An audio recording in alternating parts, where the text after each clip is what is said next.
Hi hello guys. ഇന്നലെ ഞാൻ എറണാകുളത്ത് പോയിട്ടുണ്ടായിരുന്നു. എന്നിട്ട് നമ്മുടെ ലുലു മാളിൽ പോയിട്ട് ലുലു മാളിൽ നിന്ന് പിന്നെ നേരെ നമ്മുടെ സോഷ്യൽ മീഡിയ താരം മൃണാൾഡ് ഉണ്ടല്ലോ, പുള്ളിയുടെ റെസ്റ്റോറൻറ്റിൽ പോയി ഫുഡ് കഴിച്ചിട്ട് കുറ്റം പറയുകയല്ല. അതായത് ഒരു ബിരിയാണി കഴിച്ചു, പിന്നെ എൻ്റെ വൈഫ് ഒരു ഊണ് കഴിച്ചു. ഇപ്പോൾ പുള്ളി കേരളത്തിലുള്ള എല്ലാ ഹോട്ടലുകളിലും പോയി ഫുഡ് കഴിച്ചിട്ട് കുറ്റം പറഞ്ഞിട്ടുണ്ട്. അപ്പോൾ പുള്ളിയുടെ ഹോട്ടലിൽ പോയി ഫുഡ് കഴിച്ചിട്ട് നമ്മളെ അഭിപ്രായം പറയുന്നത് തെറ്റില്ലല്ലോ. പിന്നെ ഹോട്ടലിന് വൃത്തിയും കാര്യങ്ങളൊക്കെ ഓക്കെയാണ്, വൃത്തിയൊക്കെ ഉണ്ട്, സംഭവം ശരിയാണ്, വൃത്തിയുണ്ട്, നല്ല നീറ്റ്, നല്ല ക്ലീനാണ്, വൃത്തിയുണ്ട്. പിന്നെ രണ്ടാമത്തെ കാര്യം,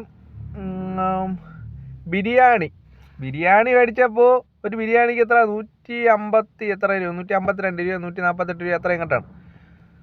ഒരു ബിരിയാണിയിൽ ഒരു പീസ് ചിക്കനേ ഉള്ളു. ഓക്കെ, ഒരു പീസ്, ഒരു അത്യാവശ്യം വലിയൊരു ചിക്കൻ, ഒരു ആവറേജ് ബിരിയാണി അത്രയേ പറയുള്ളൂ, വലിയ ടേസ്റ്റൊന്നുമില്ല. പിന്നെ ഊണിൻ്റെ കാര്യം, ഇപ്പോൾ ഊണ് കഴിക്കുമ്പം ഇപ്പോൾ ഊണിന് ചോറിന് എത്ര ഒരു എമൗണ്ട് 14 രൂപ എത്രയും രൂപ, ഓരോ കറികൾക്കും ഓരോ റേറ്റാണ്. നമുക്ക് ഇഷ്ടമുള്ള കറികൾ നമ്മൾ അതിനൊക്കെ പൈസ കൊടുത്ത് ആദ്യമേ പൈസ കൊടുക്കണം, പൈസ കൊടുത്ത് നമുക്ക് ആ ഇത് കഴിക്കാം.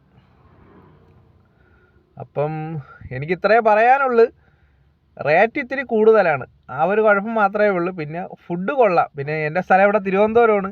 ഇവിടെയൊക്കെ ബിരിയാണിക്ക് റോഡ് സൈഡിലൊക്കെ 70 രൂപ തൊട്ട് ബിരിയാണിക്കുണ്ട്. പിന്നെ ഇവിടെ നമ്മളെ PMGയിലൊരു കടയുണ്ട്, അവിടെയൊക്കെ അൺലിമിറ്റഡ് ബിരിയാണി ഉണ്ട്, 100 രൂപയേ ഉള്ളൂ അൺലിമിറ്റഡ് ബിരിയാണി. നമ്മൾ രണ്ടാമത് വെച്ചാലും മൂന്നാമത് വെച്ചാലും എത്ര പ്രാവശ്യം ചോദിച്ചാലും. PMGയിലല്ല, തിരുവനന്തപുരത്ത് ഒരുപാട് സ്ഥലത്ത് ഈ അൺലിമിറ്റഡ് ബിരിയാണി ഉണ്ട്.